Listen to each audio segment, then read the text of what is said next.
Hi everyone, welcome to this week's Stencil Saturday video. This week I decided to do something just a little bit different, and you'll see here that I have marked and stitched out a little, I just marked out a circle and then like this little pumpkin seed design in the center.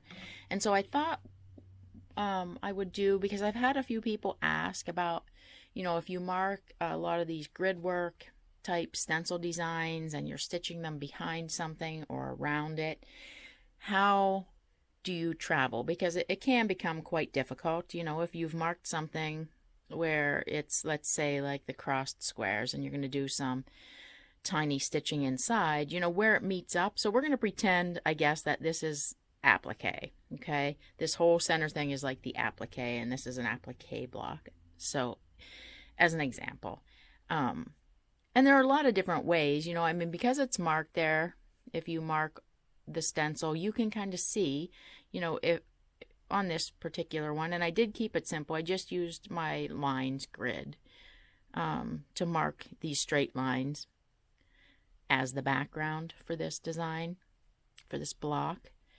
So the important thing, and what I want to really share, is how you can go about traveling.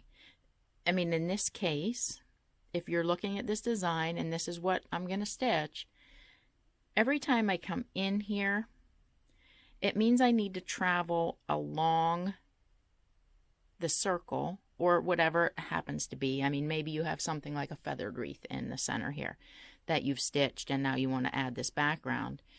You would then have to backtrack, and retrace the edges of your feathers, which, sometimes can be easy enough to do.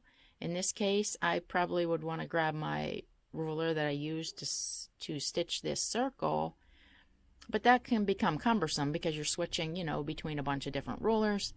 So not all the time, but in general, what I like to do is add something around this outside that will allow me to travel, meaning that I can travel through that quilting.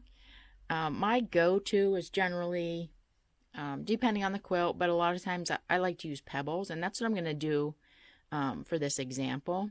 I find that pebbles are very easy to travel through because, there's a lot going on there, and if you figure eight back through a couple of pebbles to get to where you need to be, you're not going to notice that. You could also do it with a tiny meander. You could do like scribble stitching where you just kind of totally fill it in. So there are some options. I know some people like to simply do a row of pebbles, like maybe around the outside of this. And I find that feels, it's a little too perfect, because now you have this perfect row of pebbles that you kind of just created the same situation. You need to go around that one pebble. Like if I came down, I would need to trace it pretty well as two, before I go back out. So what I usually will do, I just grab my chalk pencil and I'll randomly kind of mark this. I don't know if you'll be able to see this, but I'll kind of mark it kind of dark. Just a totally random, some closer, some farther away, wavy line the whole way around. Come back around this way. I can't reach it. Am I going to stay inside this all the time? Yeah, probably not. Sometimes I'll probably go way outside of it. Sometimes I'll stay inside of it. For me, it's just really kind of like a guide, so I don't accidentally kind of put not enough or too much in one place. So it really doesn't matter what that looks like. I just feel like it gives you more of whatever it is that you want to travel through to work with. So if I have pebbles filling this whole space, when I come up to it, I now have, a few pebbles in here that I can kind of do a figure eight and then come back out.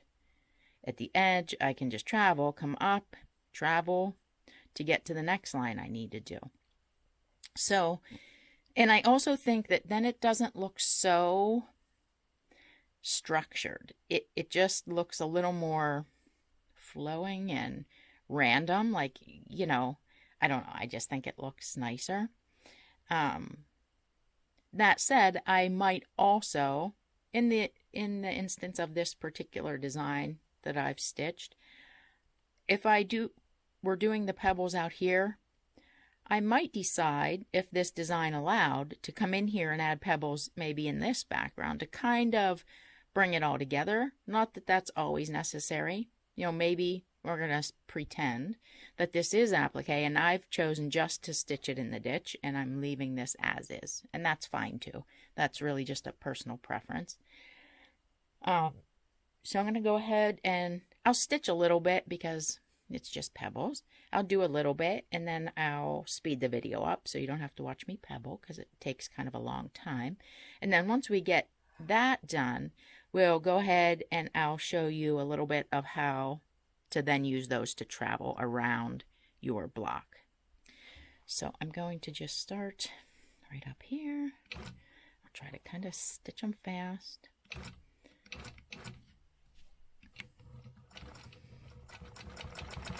So we're just going to fill this in. And the other part of it is that it's really going to make that center part stand out.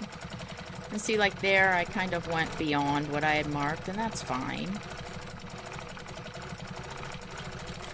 Some bigger ones, smaller ones, all different size. Just kind of using that marked line as a basic guideline, and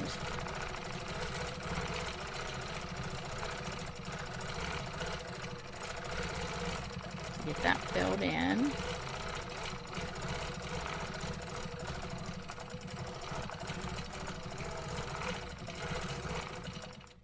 So I'm going to go ahead and I'm just going to continue to do this the whole way around this center part, and I'll go ahead and speed that up so you don't have to watch me pebble so long.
Okay, so now that I've finished the pebbling around there, and like I said, it could be any fill that you choose, you can see, so it kind of accentuates and, you know, separates the applique from this background.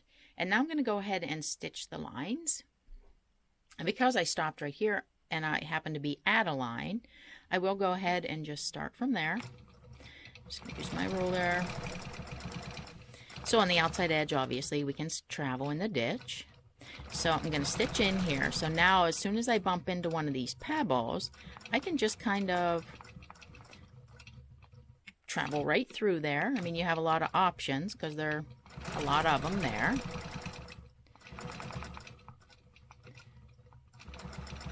So this time we don't need to because we're switching directions at this point.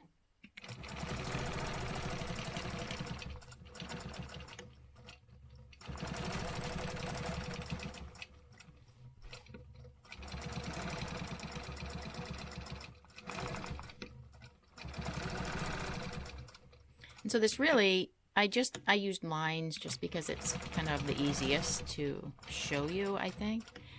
But, you know, this would work with anything. I mean, even if you were doing a simple crosshatch, it's a really easy way to let you do that without having a ton of starts and stops. So let me travel along here. So on this one, I'll stitch all the way down until I bump into that pebbling. And now you could travel around the outside of it. I usually try not to do that. I like to come into them if at all possible, so it's kind of a little more hidden. And just do that each time. So I'll stitch down to this pebble, and I'm just going to sneak through there this way, whoop, and back out. And it just makes it so much easier, I think. You don't have to stress about whether you backtrack perfectly. And I think the fact that you added them really adds a little more interest to the whole block and design. So I'm going to come around here and right out. Bump into that one. I'm just going to go ahead and go through here and kind of figure eight your way around and out. So this next one, you see, we're going to come down, and now we need to complete the other side of that, so I can travel around this one, and, oh, I guess I need to turn the ruler, huh? And right out.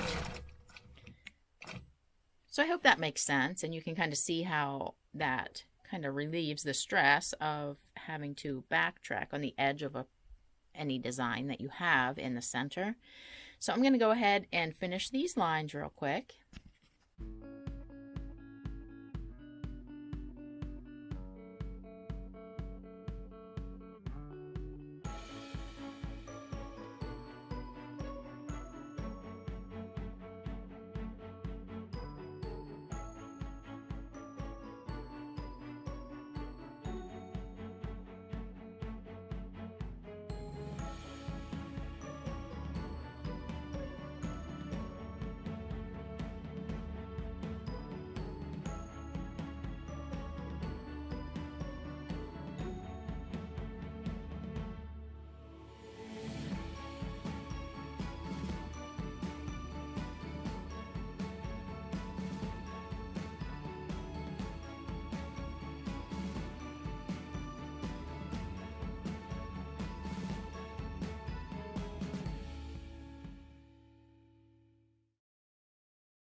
Okay, so now that all of the pebbling around the outside is done, as well as the lines, I mean, I think it's very effective. It really, and I guess in this situation too, it's hard to, like normally I would use matching thread, and this is a contrasting thread. This is a dark gray. So I think you see all of this, all of the elements a lot, where normally with matching thread it would just be the texture of it all. So I'm going to go ahead, I did go ahead and try to remove most of the lines, and let me turn the machine light off and see if we can see it better. Yeah, that's nice. Except the shadow. So it just really, you know, I hope you might find that helpful, because a lot of times, you know, if you're going to put something pretty intricate, lines aren't that intricate, but it is something you need to travel with to do. It really can just be a time saver. You know, you don't need to fuss so much with trying to stay directly on, let's say, like this outside circle to travel. So I hope that might be helpful to you, and I will see you next time. Bye.